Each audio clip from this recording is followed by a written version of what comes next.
نحمد نصلی علی رسول الکریم اما بعد فاعوذ باللہ من الشیطان الرجیم بسم اللہ الرحمن الرحیم۔ ہم ریاض الصالحین کتاب پڑھ رہے ہیں اور آج ہم جس سبق پر پہنچے ہوئے ہیں سبق نمبر 41، 60 سال کے بعد کوئی عذر باقی نہیں رہتا۔ تو اس کو ہم پڑھتے ہیں حدیث کو۔ وَأَمَّا الْحَدِيثُ فَالْأَوَّلُ عن ابی ہریرہ رضی اللہ عنہ عن النبی صلی اللہ علیہ وسلم قال اعذر اللہ الی امرئ اخر اجلہ حتی بلغ 60 سنہ، رواہ البخاری۔ قال العلماء معناه لم يترك له عذرا اذ امهله هذه المدة، يقال اعذر الرجل اذا بلغ الغایۃ فی العذر۔ اس حدیث کا ترجمہ ہے، حضرت ابو ہریرہ رضی اللہ عنہ تعالی نبی کریم صلی اللہ علیہ وسلم سے بیان فرماتے ہیں، آپ صلی اللہ علیہ وسلم نے فرمایا، اللہ تعالی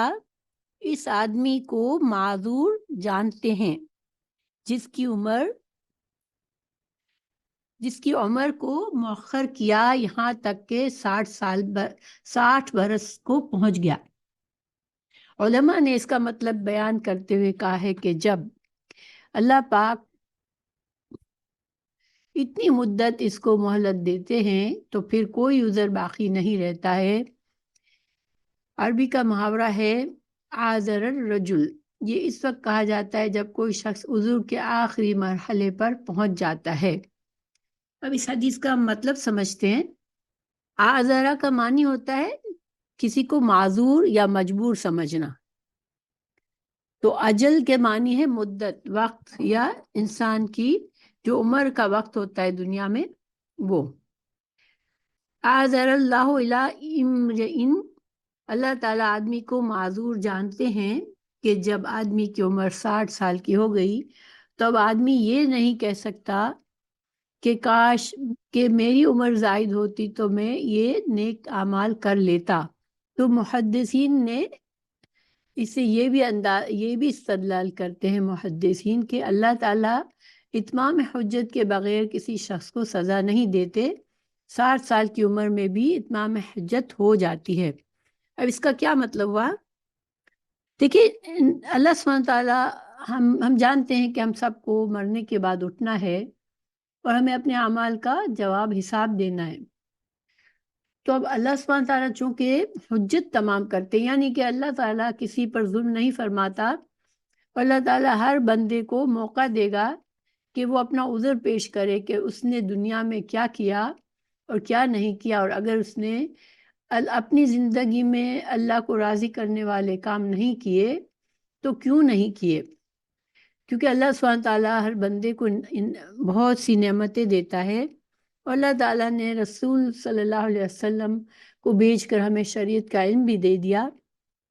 اور ہمیں یہ بھی پتہ چل گیا کہ اللہ تعالیٰ نے ہمیں کیوں پیدا کیا، ہمارا کیا مقصد ہے زندگی کا، اور ہمیں کہاں جانا ہے، اور کس چیز سے ہماری نجات اور کامیابی ہوگی، آخرت کی زندگی اچھی ہوگی، اور کس چیز سے ہماری آخرت کی زندگی خراب ہوگی۔ جب اللہ سبحانہ تعالیٰ نے ہمیں یہ سب بتا دیا،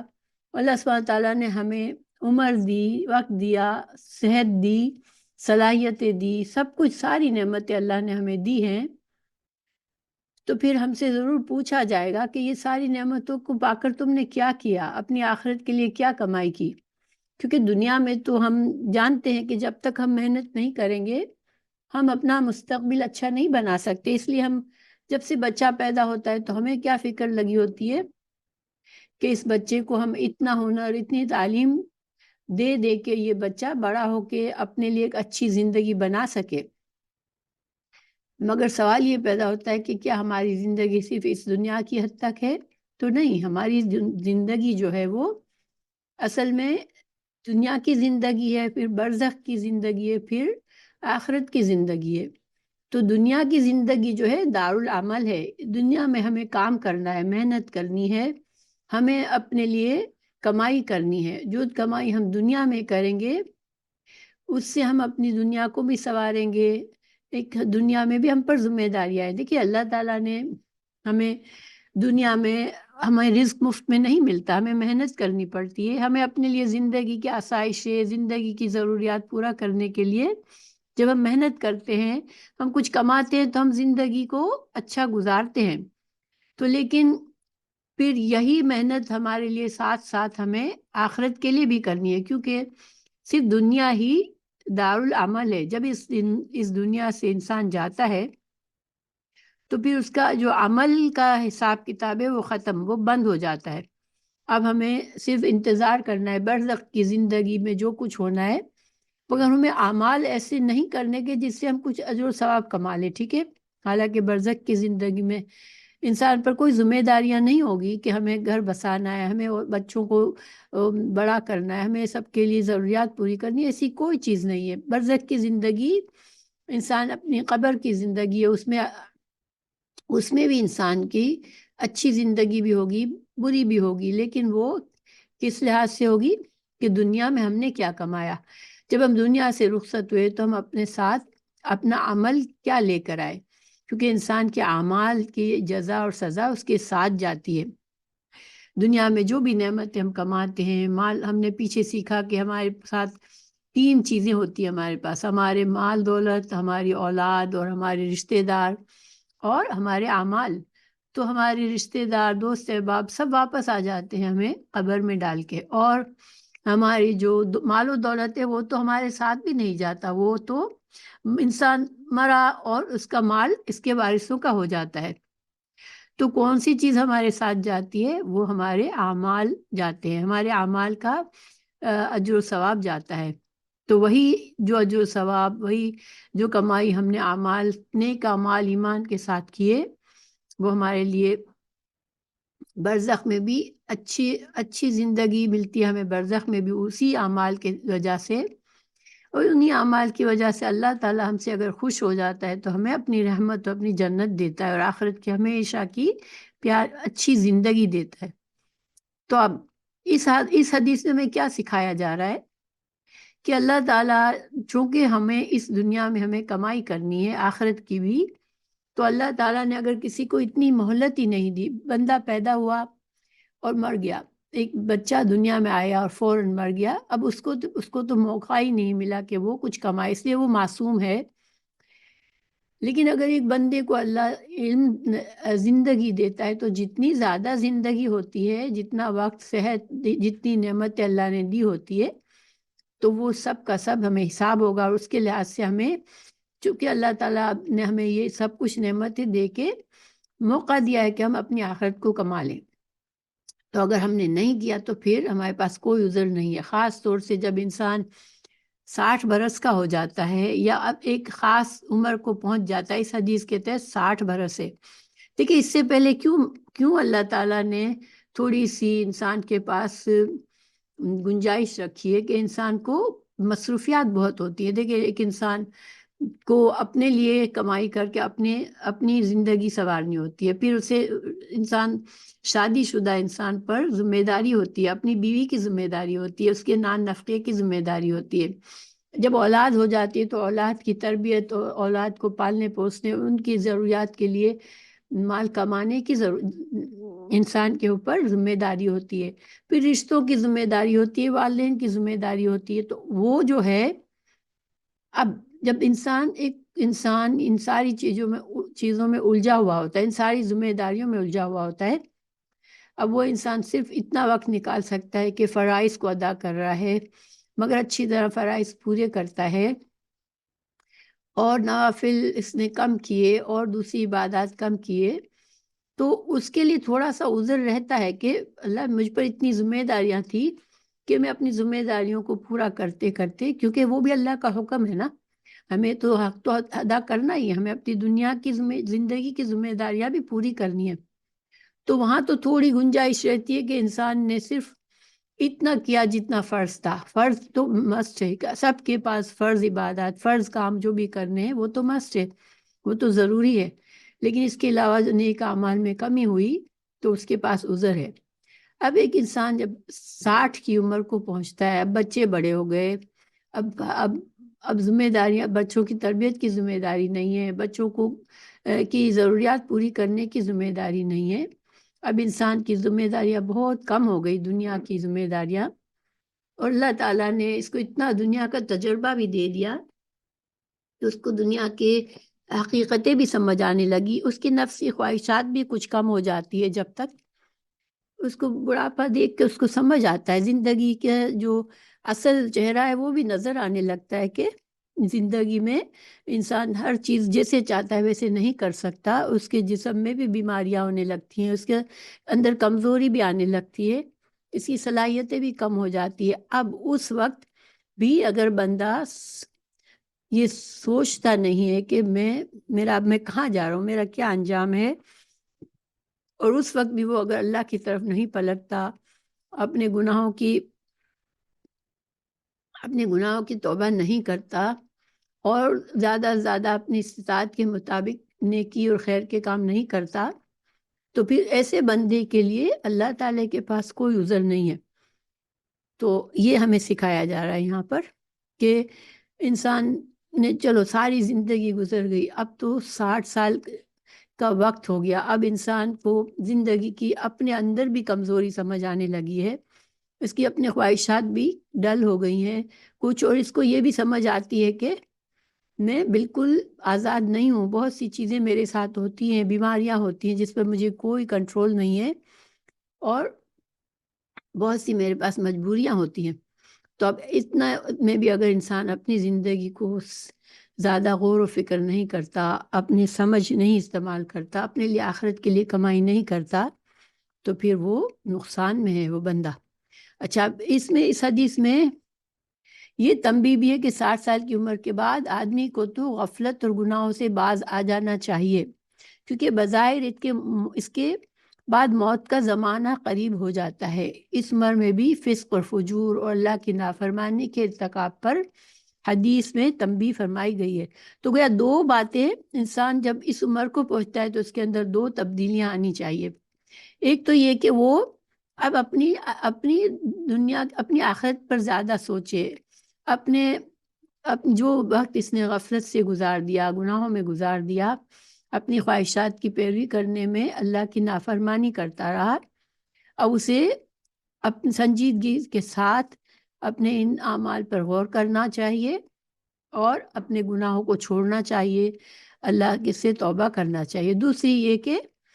اگر انسان کے پاس اس وقت بھی استطاعت ہے، نیکی کے کام کر سکتا ہے،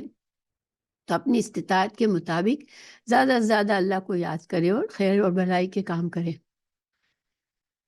تو اب یہاں پر دوسرے علماء کے اس سے ہم سمجھتے ہیں اس حدیث کو کہ 60 سال کی عمر کو آدمی جب پہنچ گیا، اور 60 سال کی عمر کو آدمی جب پہنچ گیا، گویا اس نے اپنی عمر پوری کر لی.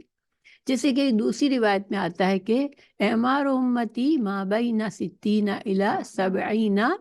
واقلہم من یجوز ذالک، کہ میری امت کی عمر 60 برس سے 70 سال ہے. یہ ایوریج عمر بتائی جا رہی ہے، ٹھیک ہے. رسول اللہ صلی اللہ علیہ وسلم کی اس حدیث میں ایک پیمانہ بتایا جاتا ہے. اس کا یہ مطلب نہیں ہے کہ 70 سال کے بعد کوئی زندہ نہیں رہتا، یا ہر انسان 60 سال تک زندہ رہتا ہے. بہت سے لوگ 60 سے پہلے مر جاتے ہیں، اور بہت سے لوگ 70 کے بعد 80-90 تک بھی پہنچ جاتے ہیں، 100 تک بھی پہنچ جاتے ہیں. تو یہ ہمیں ایک طرح سے ایک ایوریج عمر بتائی گئی اس حدیث میں. تو گویا کہ اب انسان اس عمر کو پہنچا تو پھر اس کی زندگی سے اس کو اتنی دلچسپی نہیں ہونی چاہیے، اس کو اپنے اس عمر کو، اس موقع کو غنیمت سمجھنا چاہیے، اور اس کو زیادہ سے زیادہ اللہ کو راضی کرنے والے کام کرنے چاہیے. عن ابن عباس رضی اللہ عنہما قال كان عمر رضی اللہ عنہ يدخلني مع أشياخ بدر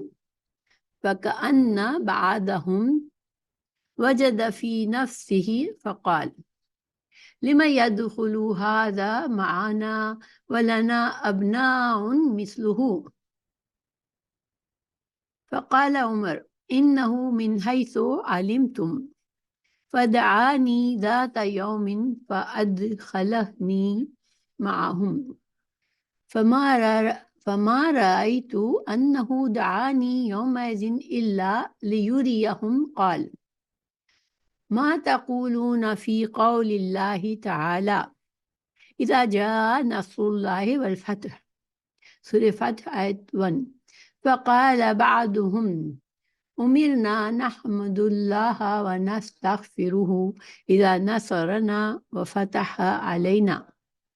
فسكت بعضهم فلم يقل شيئا فقال لي أكذلك تقول يا ابن عباس رضي الله عنه فقلت لا قال فما تقول قلت هو أجل رسول الله صلى الله عليه وسلم علمه له قال إذا جاء نصر الله وفتح وذلك علامة أجلك فسبح بحمد ربك واستغفره إنه كان توابا سورة فتح 3 فقال عمر رضي الله عنه تعالى عنه ما أعلم منها إلا ما تقول رواہ بخاری۔ اس کا ترجمہ ہے حضرت عبداللہ بن عباس رضی اللہ عنہ بیان کرتے ہیں کہ حضرت عمر رضی اللہ عنہ تعالی مجھے بدر کے شیوخ کے ساتھ مقام دیتے تھے تو بعض صحابہ رضی اللہ عنہم اس کو محسوس کرتے اور کہتے کہ حضرت عمر رضی اللہ عنہ شیوخ کے ساتھ مقام دیتے ہیں تو بعض صحابہ رضی اللہ عنہ کو اس کو محسوس کرتے تھے اور کہتے ہیں کہ حضرت عمر رضی اللہ عنہ تعالیٰ اس کم سن بچے کو ہمارے ساتھ کیوں بٹھاتے ہیں جبکہ اس جیسے ہمارے بھی بچے ہیں۔ حضرت عمر رضی اللہ عنہ نے فرمایا عبداللہ بن عباس رضی اللہ عنہ ان لوگوں میں سے ہیں جہاں سے تم نے علم پڑھا، یعنی رسول اللہ صلی اللہ علیہ وسلم سے تم نے بھی علم حاصل کیا اور اس بچے نے بھی وہیں سے علم حاصل کیا ہے، یعنی یہ فضیلت بتائی کیونکہ حضرت عبداللہ بن عباس کی بہت چھوٹی عمر تھی، مگر چونکہ حضرت عباس رضی اللہ عنہ کے بیٹے تھے اور حضرت عبداللہ بن عباس کی خالہ لگتی تھی رسول اللہ صلی اللہ علیہ وسلم کی زوجہ میمونہ رضی اللہ عنہ، تو اس وجہ سے حضرت عبداللہ بن عباس اپنی خالہ کے پاس جاتے تھے اور وہاں اس وجہ سے رہتے تھے جا کے کہ رسول اللہ صلی اللہ علیہ وسلم سے علم حاصل کریں گے، تو اس وجہ سے اللہ تعالیٰ نے ان کو بہت علم عطا فرمایا اور یہ قرآن کے بہت بڑے عالم تھے۔ رسول اللہ صلی اللہ علیہ وسلم نے ان کے لیے علم کی دعا بھی فرمائی تھی، علم کی زیادتی کی دعا فرمائی تھی۔ تو حضرت عبداللہ بن عباس جو کہ ابھی نوجوان تھے حضرت عمر رضی اللہ عنہ کی خلافت میں، اور جو بڑے بڑے لوگ حضرت عمر رضی اللہ عنہ کے مجلس میں شورا کے طور پر بیٹھتے تھے وہ بڑے صحابی تھے، بڑی عمر کے صحابی تھے، اور وہ بدری صحابی جن کا بہت بڑا رتبہ تھا، تو ظاہری بات ہے ان کو تھوڑا سا دل میں محسوس ہوتا تھا کہ ہم سب کا ایک رتبہ ہے، ایک مقام ہے، ہماری اتنی عمر ہے کہ ہم شورا میں حضرت عمر رضی اللہ عنہ نے اپنی جو مشیر ہے ان میں ہمیں شامل رکھا ہے، لیکن اس بچے کو بھی ہمارے ساتھ رکھا ہے۔ تو حضرت عمر رضی اللہ عنہ نے بلایا، ان کے ساتھ بٹھایا، یعنی ایک دن پھر حضرت عمر رضی اللہ عنہ نے سوچا کہ میں ان کے اس اعتراض کو دور کر دوں کہ ان کو کیوں حضرت ابن عباس کو کیوں وہ ان بڑے لوگوں کے ساتھ بٹھایا کرتے تھے۔ تو گویا حضرت ابن عباس کہتے کہ مجھے ایسا محسوس ہوا کہ مجھے اس دن جب بلایا حضرت عمر رضی اللہ عنہ نے تو صرف ان کا مقصد یہ تھا کہ ان لوگوں پر میرے علم کو ظاہر کر سکیں۔ تو حضرت عمر رضی اللہ عنہ نے کہا اذا جاء نصر اللہ والفتح، یہ آیت پڑھ کے کہا کہ اس کا مطلب کیا ہے، یعنی سب سے پوچھا، مطلب تمام صحابہ سے اس آیت کا مطلب پوچھا۔ تو بعض نے کہا کہ جب ہمیں کامیابی حاصل ہو چکی اور اللہ نے ہمیں فتح عطا کر دی ہے تو ہمیں حکم دیا گیا ہے کہ اب ہم حمد و ثنا میں مصروف رہیں اور استغفار کرتے رہیں۔ بعض صحابہ رضی اللہ عنہ نے بالکل خاموش رہے اور انہوں نے کوئی جواب نہیں دیا۔ حضرت عمر رضی اللہ عنہ نے مجھ سے خطاب ہوئے، مخاطب ہوئے، یعنی کہ حضرت ابن عباس سے مخاطب ہوئے پھر، اور ان سے کہنے لگے اے عبداللہ بن عباس رضی اللہ عنہما، تم بھی یہی کہتے ہو؟ یعنی کہ کیا تمہارا بھی جواب یہی ہے کہ جو دوسرے شیوخ نے جواب دیا، تو تم بھی کیا یہی سمجھتے ہو اس آیت کے مطلب؟ تو میں نے کہا، یعنی عبداللہ بن عباس کہتے ہیں کہ میں نے کہا کہ نہیں، یعنی میرا جواب یہ سیم نہیں ہے جس طرح سے ان شیوخ نے جو جواب بتایا اس آیت کی تفسیر کا، تو میرا جواب ان سے الگ ہے۔ تو حضرت عمر نے کہا کہ تم کیا کہتے ہو، یعنی تمہاری کیا تفسیر ہے اس آیت کی؟ تو میں نے کہا اس سے مراد رسول اللہ صلی اللہ علیہ وسلم کا رحلت فرمانا ہے۔ اللہ نے نبی کریم صلی اللہ علیہ وسلم کو اس آیت سے معلوم کرا دیا کہ جب اللہ کی مدد اور کامیابی حاصل ہو جائے گی تو آپ کی وفات کی علامت ہے، یعنی کہ جب اللہ تعالیٰ دین کو غالب کرے گا۔ اور دیکھیں 8 سال ہجرت کے، یعنی آپ صلی اللہ علیہ وسلم کو نبوت 40 کی عمر میں ملی، پھر 13 سال آپ نے مکہ میں جد و جہد کی اور بہت کم لوگ مسلمان ہوئے تھے، پھر آپ مدینہ تشریف لے گئے، تو 8 سال تک آپ نے دین کا کام کیا، تبلیغ کی، بہت سی جنگیں ہوئی اس دوران مشرکین کے ساتھ۔ پھر 8 ہجری میں مکہ فتح ہوا۔ جب مکہ فتح ہو گیا تو عرب کے جو ممالک تھے اور دوسرے عرب کے جو قبیلے تھے ان کے لیے بہت بڑی سائن تھی، یعنی 13 اور 8 سال، تو تقریباً 21 سال تک یہ دیکھ رہے تھے کہ دین کا پیغام رسول اللہ صلی اللہ علیہ وسلم دیتے ہیں اور مشرکین جو ہیں وہ اس کے خلاف ہیں، اور آپ صلی اللہ علیہ وسلم سے جنگیں لڑ رہے ہیں۔ خاص طور سے جو قریش ہیں، قریش کا بڑا نام تھا عرب سوسائٹی میں، عرب کے جزیرہ میں قریش کی بڑی اہمیت تھی، اور ان کا بڑا رعب اور دبدبہ تھا، کیونکہ ان کے پاس خانہ کعبہ تھا اور لوگ ہر جگہ سے وہاں پہ حج کے لیے جاتے تھے۔ تو اور لوگوں میں کو پتا تھا، مشرکین کو بھی پتا تھا کہ یہ اللہ کا گھر ہے خانہ کعبہ، حالانکہ انہوں نے بتوں کو رکھا ہوا تھا، لیکن چونکہ قریش جو تھے وہ ان کی مہمانی کرتے تھے جب وہ اپنے عبادت کے لیے آتے تھے خانہ کعبہ کے۔ مشرک یعنی کہ جو جہالت کا دور تھا اس میں بھی خانہ کعبہ کی حج کے لیے آتے تھے لوگ، وہاں پر حج کے لیے آتے تھے،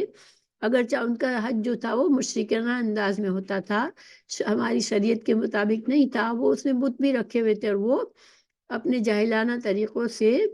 اپنی حج کرتے تھے۔ مگر یہ چونکہ وہ جب جاتے تھے جب حج کے لیے تو پھر ان کی مہمان نوازی قریش کرتے تھے، اس وجہ سے قریش کی بڑی عزت تھی۔ تو جب یہ 21 سال رسول اللہ صلی اللہ علیہ وسلم نے مکہ فتح ہونے سے پہلے جو جد و جہد کی، اس میں بہت سے قبیلے عرب کے جو تھے وہ اب اس انتظار میں تھے کہ دیکھو کس کی جیت ہوتی ہے، رسول اللہ صلی اللہ علیہ وسلم غالب آتے ہیں یا مشرکین قریش جو ہے، مشرکین مکہ ہے، وہ غالب آتے ہیں، اور ان کا یہ خیال تھا کہ جو بھی غالب آئے گا ہم اسی کے ساتھ رہیں گے۔ تو اللہ تعالیٰ نے مکہ کو فتح فرمایا، رسول اللہ صلی اللہ علیہ وسلم کو فتح نصیب فرمائی، خانہ کعبہ مسلمانوں کے قبضے میں آ گیا، تو اس وقت پھر بہت سے لوگ جو تھے وہ جوک در جوک مدینہ آئے اور اسلام میں داخل ہو گئے۔ تو ایک اس کو عام الوفد کہتے ہیں، بہت سے وفد آئے آپ صلی اللہ علیہ وسلم کے پاس دین سیکھنے کے لیے اور پھر مسلمان ہوتے رہے۔ تو یہ وقت تھا جب یہ اللہ تعالیٰ کا دین اب پھیل رہا تھا، رسول اللہ صلی اللہ علیہ وسلم کا مشن کامیاب ہو رہا تھا، اور پھر یہ 2 سال اور میں بہت یعنی کہ پورا جزیرہ عرب جو تھا وہ اسلام کے قبضے میں آ چکا تھا۔ تو اس وجہ سے اب یہ آپ صلی اللہ علیہ وسلم کے لیے علامت تھی کہ اب آپ کا جو مشن تھا وہ پورا ہو رہا ہے اور اب آپ کا وقت واپسی کا ہو چکا ہے۔ تو جب اللہ تعالیٰ نے یہ سورہ اذا جاء نصر اللہ والفتح کا نازل فرمایا، اور اس میں یہ اشارہ تھا کہ اب آپ کا مشن پورا ہو رہا ہے، اب آپ کا وقت آ چکا ہے اس دنیا سے رخصت ہونے کا، تو اب اس وقت میں آپ جو ہے وہ اپنے آپ کو اللہ کی طرف کریں، زیادہ سے زیادہ تسبیح اور اللہ کی عبادت اور استغفار میں وقت گزاریں۔ تو حضرت ابن عباس نے یہ تفسیر فرمائی کہ بس اب آپ کو چاہیے، یعنی رسول اللہ صلی اللہ علیہ وسلم کو چاہیے کہ وہ اپنے پروردگار کی تعریف کے ساتھ تسبیح بیان کریں اور اس سے مغفرت طلب کریں، بے شک وہ توبہ قبول کرنے والا ہے۔ یہ سن کر حضرت عمر رضی اللہ عنہ نے فرمایا میں بھی اس آیت کا یہی مطلب سمجھتا ہوں۔ یعنی حضرت عمر بھی سمجھ چکے تھے کہ یہ اشارہ ہے اب رسول اللہ صلی اللہ علیہ وسلم کے لیے کہ اب آپ کا جو ذمہ داری، آپ نے بڑی بھاری ذمہ داری آپ کو دی گئی تھی رسالت کی اور آپ کو اللہ کا پیغام پہنچانے کی اور اسلام کو جزیرہ عرب میں پوری طرح سے اس کو رائج کرنے کی، تو اب یہ ذمہ داری اب آپ کی پوری ہونے کو ہے، تو اب آپ کا مشن مکمل ہوا۔ اب اس حدیث کا اس سے کیا تعلق ہے؟ یہ باب جو بڑھاپے کی 60 سال میں انسان کی عذر ختم ہو جاتی ہے، اس سے کیا تعلق ہے؟ دیکھیے اللہ تعالیٰ نے اپنے پیارے رسول صلی اللہ علیہ وسلم کو بھی یہ اشارہ دیا کہ اب آپ کی جو دنیا کی جو ذمہ داری ہم نے آپ پہ ڈالی تھی اب وہ پوری ہو چکی ہے، تو اب آپ کو واپسی کا وقت ہے، تو اب آپ کو اپنے لیے کرنا ہے استغفار اور آپ کو اپنے لیے اللہ سے زیادہ سے زیادہ تسبیح کرنی ہے۔ دیکھیے یہاں ایک بات سمجھنے والی ہے، رسول اللہ صلی اللہ علیہ وسلم معصوم عن الخطا تھے۔ اللہ تعالیٰ اپنے رسولوں کو گناہ کبیرہ سے گناہوں سے بچاتا ہے، اللہ تعالیٰ ان کی حفاظت فرماتا ہے، اور ان کی چھوٹی چھوٹی کوئی بھول ہوتی ہے یا کوئی جیسے کسی بڑی نیکی کے بجائے کبھی چھوٹی نیکی کو ترجیح دی ہوتی ہے، یا اس طرح کی جو باتیں ہوتی ہیں ان پر بھی جیسے چونکہ ان کا رتبہ اتنا بڑا ہوتا ہے کہ وہ ایک طرح سے ان کو اپنی خطا سمجھتے تھے اور اس کو استغفار کرنا۔ تو ایک دوسرا فائدہ یہ تھا کہ یہ استغفار مغفرت کے لیے نہیں بلکہ درجات کی بلندی کے لیے تھا، کہ آپ صلی اللہ علیہ وسلم کو اللہ اور درجہ بلند کرے جنت میں، تو یہ مقصد تھا۔ لیکن چونکہ اللہ تعالیٰ نے اپنے پیارے نبی صلی اللہ علیہ وسلم کو بھی جب اس عمر کو پہنچے کہ اب ان کا دنیا میں وقت ختم ہونا تھا، تو یہی نصیحت فرمائی کہ اب آپ دنیا کی طرف کم توجہ کریں اور آپ اللہ کی طرف زیادہ دھیان دیں۔ تو یہی بات ہمیں بھی سکھائی گئی کہ جب انسان 60 سال کی عمر کو ہوتا ہے تو اب اس کا شاید اب اس کی زندگی کا بہت بڑا حصہ نہ باقی ہو، تو اس کو چاہیے کہ اس وقت، اور اس کی ذمہ داری آپ کم ہو چکی ہیں دنیا کی، تو اس کو چاہیے کہ وہ اس وقت کو استعمال کر کے اللہ سے قریب ہو، استغفار توبہ کرے۔ اور چونکہ آپ صلی اللہ علیہ وسلم نے تو اللہ کے نبی تھے، پھر بھی یہ کر کے ہمیں دکھایا، تو ایک طرح سے ہمیں یہ تعلیم دی کہ اب انسان کو اس عمر میں انسان کو اپنی آخرت کی طرف دھیان دینا زیادہ ضروری ہے۔ لیکن دیکھیں اس کا یہ بھی مطلب نہیں ہے کہ انسان باقی زندگی میں کچھ نہ کرے، صرف 60 سال کی عمر میں جا کے عبادت کر لے، نہیں۔ بہت سے لوگ یہ سمجھتے ہیں کہ حج بھی ہم ذرا بڑی عمر میں کریں گے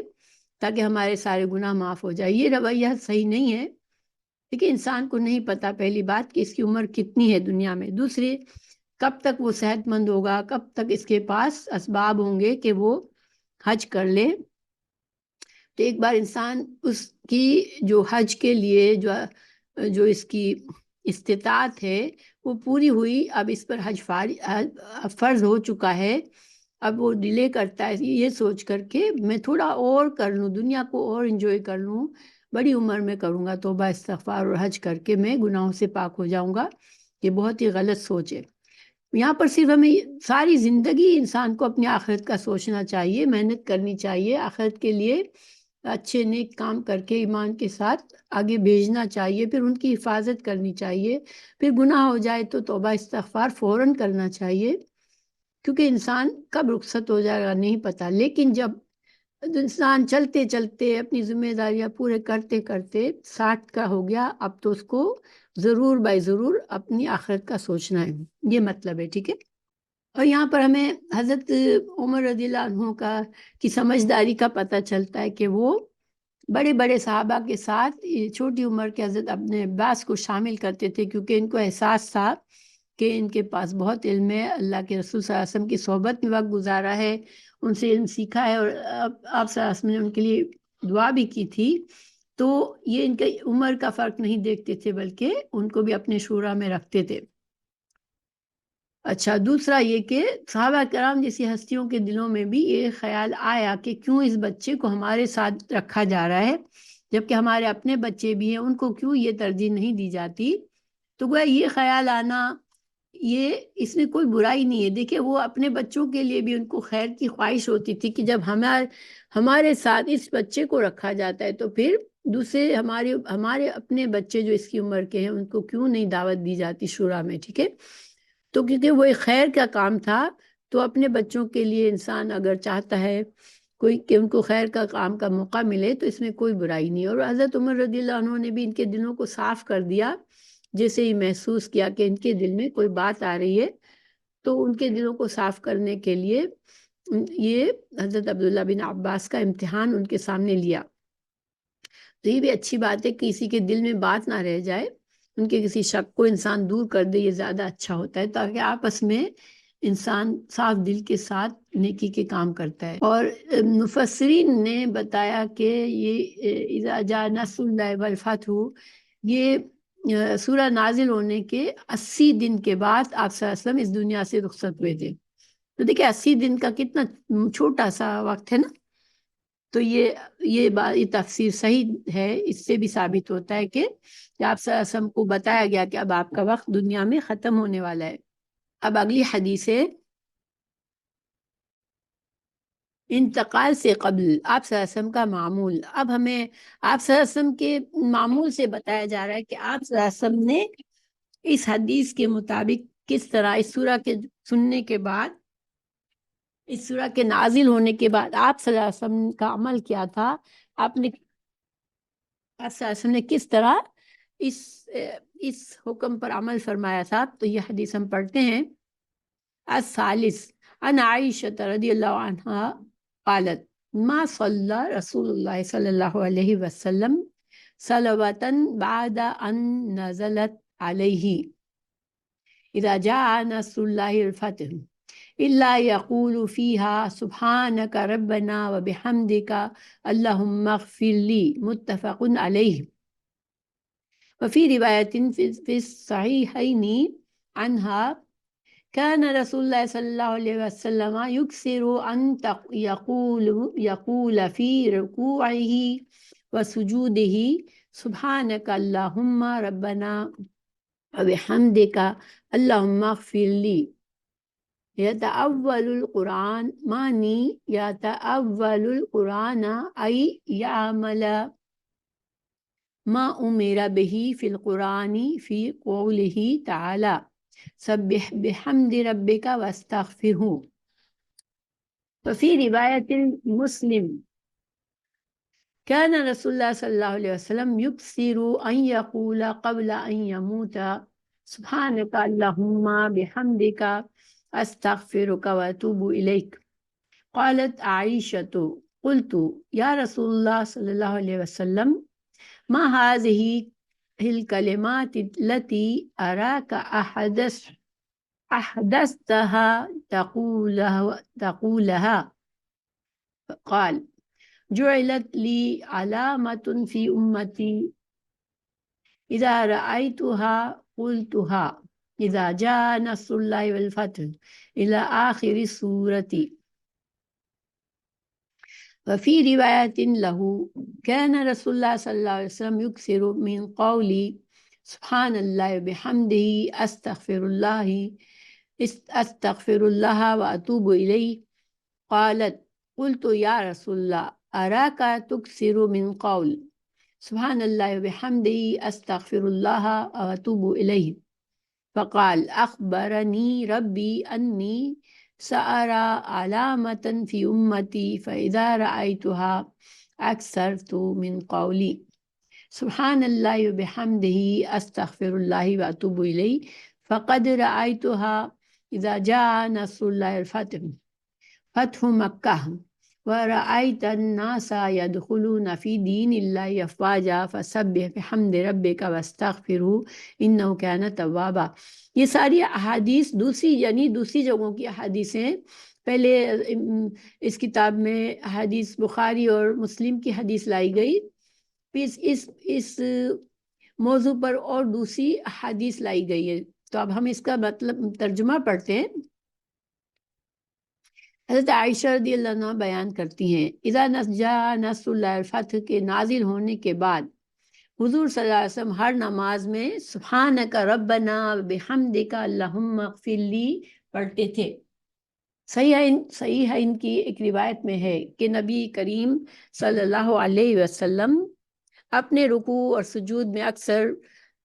سبحانک اللہم ربنا بحمدک اللہم اغفر لی کہا کرتے تھے. قرآن پاک کی تلاوت فرماتے یعنی قرآن پاک میں فسبح بحمد ربک واستغفرہ کے ضمن میں حکم دیا گیا ہے اس پر عمل کرتے تھے، اس پر عمل فرماتے تھے. تو گویا کہ حضرت عائشہ کی اس حدیث میں بتایا جا رہا ہے ہمیں کہ جب یہ سورہ نازل ہوئی تو رسول اللہ صلی اللہ علیہ وسلم نے ایک کام کیا کرنا شروع کیا کہ اپنی نماز میں، اپنے رکوع میں اور سجدے میں یہ تسبیح بہت کثرت سے پڑھنے لگے، سبحانک ربنا بحمدک اللہم اغفر لی. تو اس پر حضرت عائشہ رضی اللہ عنہ کو حیرت ہوئی کہ یہ آپ صلی اللہ علیہ وسلم اس تسبیح کو اب بار بار پڑھتے ہیں، پہلے ایسا عمل نہیں کیا تھا. تو رسول اللہ صلی اللہ علیہ وسلم سے وجہ پوچھی تو آپ صلی اللہ علیہ وسلم نے سمجھایا کہ مجھے اب یہ حکم دیا گیا ہے یہ سورہ نازل فرما کے کہ اب مجھے میرا مشن پورا ہو رہا ہے تو مجھے یہ کام کرنے کا حکم دیا گیا ہے. تو اس سے ہمارے لیے کیا فائدہ ہے کہ یہ جو تسبیحات ہیں سبحانک اللہم ربنا و بحمدک اللہم اغفر لی اور سبحانک ربنا و بحمدک اللہم اغفر لی، ان کو ہم اپنی رکوع اور سجدے میں پڑھا کریں. ٹھیک ہے، یہ تھوڑے تھوڑے لفظوں کی فرق ہے لیکن یہ ساری تسبیحات ہم کو اپنے رکوع اور سجدے میں پڑھنا چاہیے. پھر مسلم شریف کی ایک روایت میں ہے کہ حضور اپنے وفات سے قبل اکثر یہ کلمات فرماتے، سبحانک اللہم بحمدک استغفرک واتوب الیک. تو پاک ہے، تیری تعریف کرتا ہوں، تجھ سے مغفرت طلب کرتا ہوں اور تیری طرف توبہ کرتا ہوں. یہ اس تسبیح کا معنی ہے.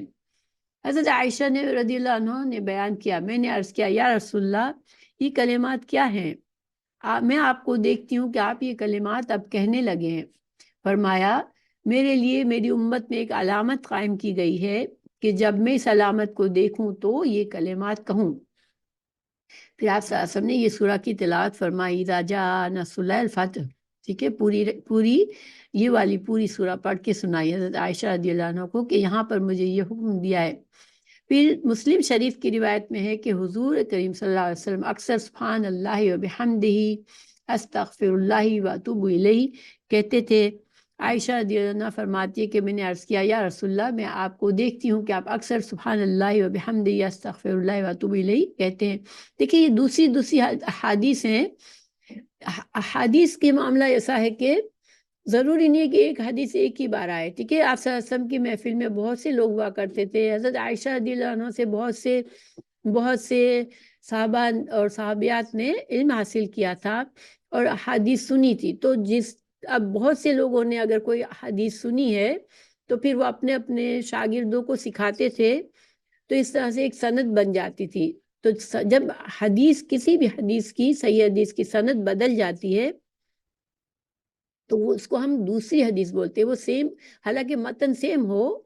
لیکن جب سند بتانے والوں کے نام بدل جاتے ہیں، جو سند آپ سے آسم تک پہنچتی ہے، تو سند کے تبدیل ہونے سے حدیث بھی اب تبدیل ہو گئی. ہم یہ نہیں کہیں گے کہ یہ ایک ہی حدیث ہے، یہ ساری الگ الگ حدیث ہیں مگر ان کا جو معنی اور مفہوم ہے وہ ملتا جلتا ہے. ٹھیک ہے، تو ایسی احادیث کی بڑی اہمیت ہوتی ہے. کیوں؟ کیونکہ اس کا مطلب ہے کہ بہت سے صحابہ کرام نے اس حدیث کو روایت کیا، بہت سے صحابہ کرام نے اس کو رسول اللہ صلی اللہ علیہ وسلم نے سنا اور پھر اس کو اپنے شاگردوں کو سکھایا. تو وہ بہت ہی مضبوط حدیث ہوتی ہے، بہت ہی قابل اعتماد حدیث ہوتی ہے اور اس کا درجہ بہت بلند ہوتا ہے. تو اب اس سے ہمیں جو فائدے ہوئے یہ وہی فائدے ہیں کہ چونکہ ہمیں نہیں پتا کہ 60 سال کی عمر میں ہم ہوں گے یا نہیں ہوں گے. آپ صلی اللہ علیہ وسلم تو اللہ کے رسول تھے، تو آپ صلی اللہ علیہ وسلم کو اللہ تعالیٰ نے اشارہ دیا تھا کہ جب یہ وقت آئے، جب یہ آیت نازل ہوئی تو اب آپ کا مشن پورا ہوا، اب آپ کو جانا ہے، اللہ کی طرف رخصت ہونا ہے. تو آپ صلی اللہ علیہ وسلم کو تو یہ اشارہ دیا گیا تھا، ٹھیک ہے، کیونکہ آپ ایک مقصد سے آئے تھے دنیا میں، لیکن ہمیں کوئی اشارہ نہیں ملنا، ہماری موت جو ہے وہ کبھی بھی آ سکتی ہے، اس لیے ہمیں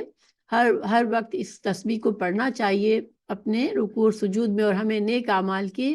زیادتی کرنی چاہیے، اور ہمیں فوراً استغفار کرنا چاہیے جب ہم سے کچھ غلط کام ہو. یہ ہمیں سکھایا جا رہا ہے یہاں پر. اور خاص طور سے اگر انسان 60 سال کی عمر کو پہنچ گیا تو اب تو اس کے پاس کوئی عذر بھی نہیں ہے کہ یا اللہ میں مجھ پر ذمہ داریاں بہت تھی، اس لیے میں بہت زیادہ عبادت نہیں کر سکا،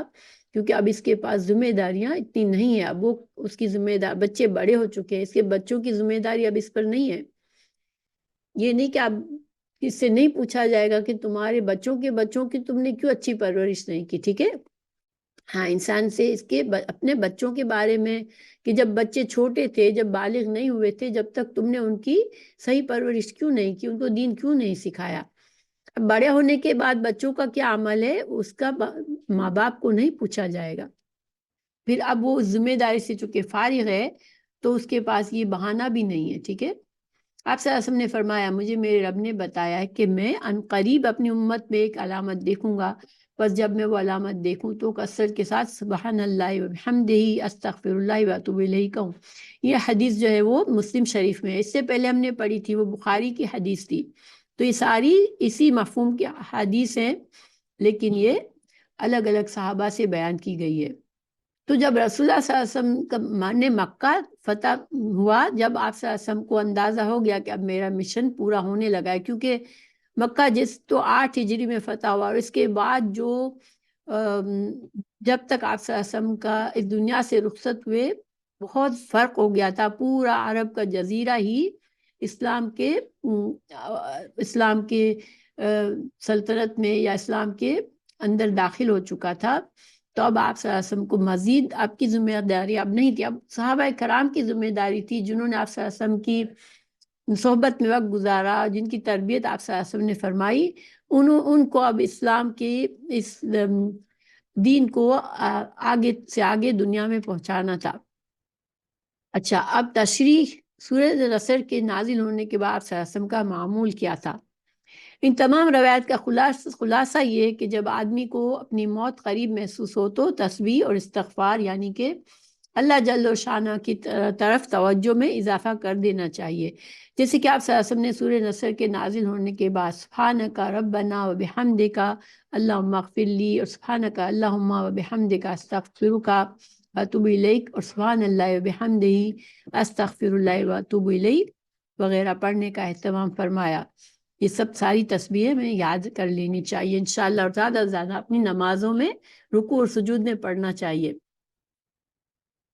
اور بقول حضرت ابو ہریرہ رضی اللہ عنہ کہ سورہ نصر کے نازل ہونے کے بعد آپ صلی اللہ علیہ وسلم نے عبادت میں اتنا مجاہدہ فرمایا، شروع کیا کہ آپ صلی اللہ علیہ وسلم کے پاؤں مبارک پر ورم آ جاتا تھا.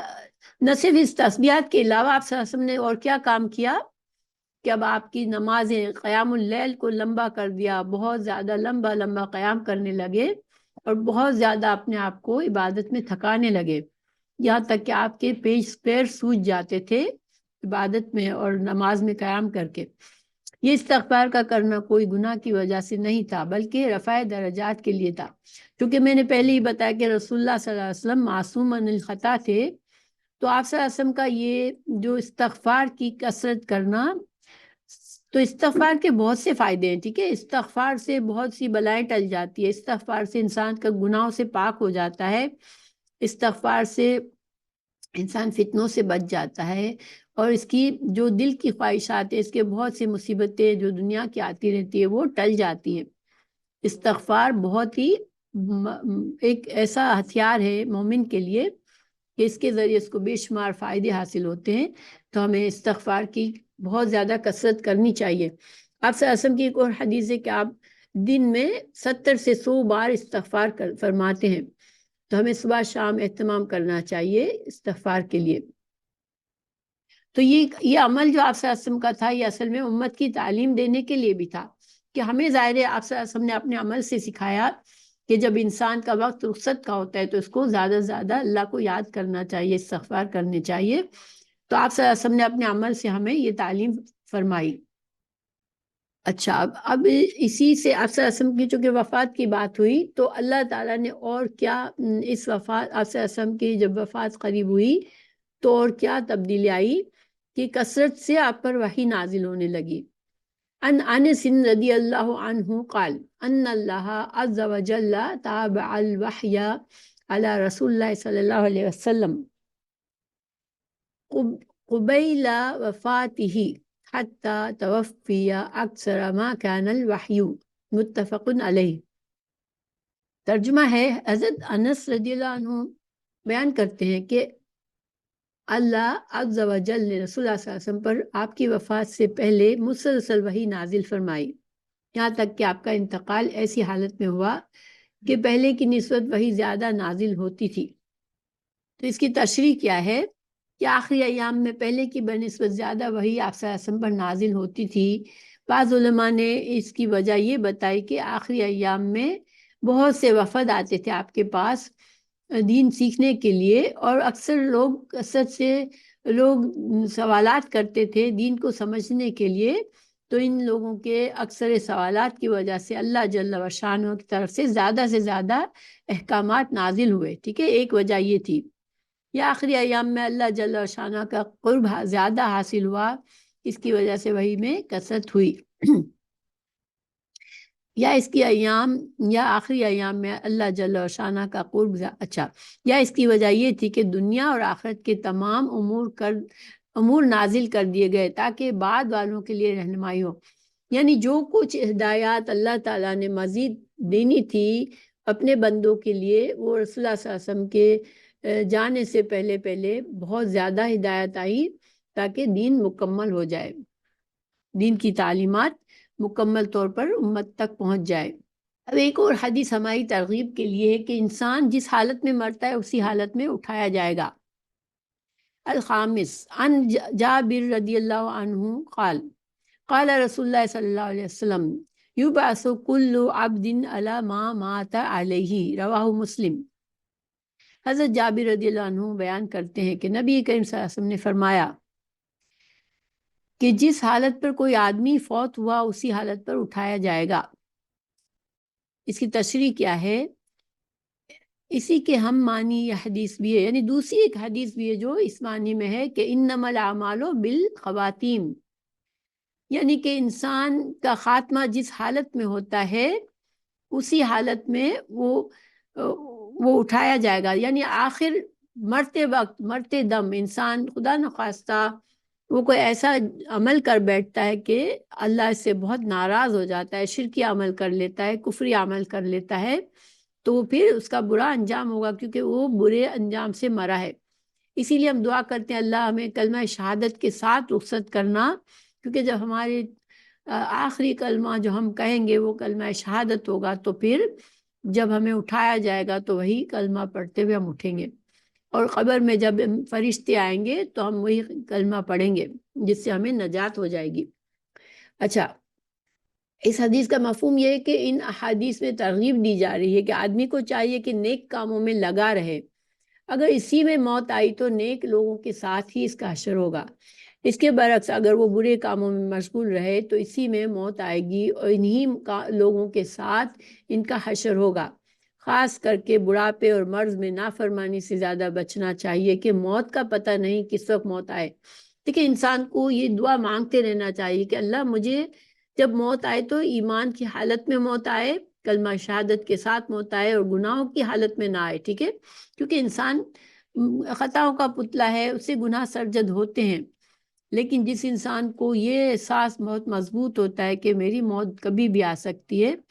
وہ پھر اپنے گناہ پر اصرار نہیں کرے گا، وہ فوراً سے استغفار کر لے گا کہ وہ نہیں چاہتا کہ وہ اگر گناہ کی حالت میں ہی دنیا سے رخصت ہوا، اس کی مہلت ختم ہوئی تو پھر وہ اس کا برا انجام ہو جائے۔ تو دیکھیں، یہ جو دوسری حدیث بھی بتائی گئی کہ ہر انسان اسی حالت میں اٹھایا جائے گا جس میں وہ اس کو موت آئی، تو یہ بھی ڈرنے والی حدیث ہے۔ تو یہ ترغیب کے لیے ہمارے لیے ہمیں سمجھایا گیا ہے کہ انسان چونکہ موت کا ہمیں پتہ نہیں ہے تو انسان ایک تو حسن خاتمہ کے لیے دعا بھی کرے اور انسان ہمیشہ یہ کبھی بھی نہ بھولے کہ میری موت کبھی بھی آ سکتی ہے، اس لیے گناہ کی حالت میں نہ رہے. گناہ ہو بھی جائے تو فوراً وقت ضائع کیے بغیر اللہ کی طرف پلٹ جائے انسان. تو انشاءاللہ ہمارا آج کا سبق پورا ہوا.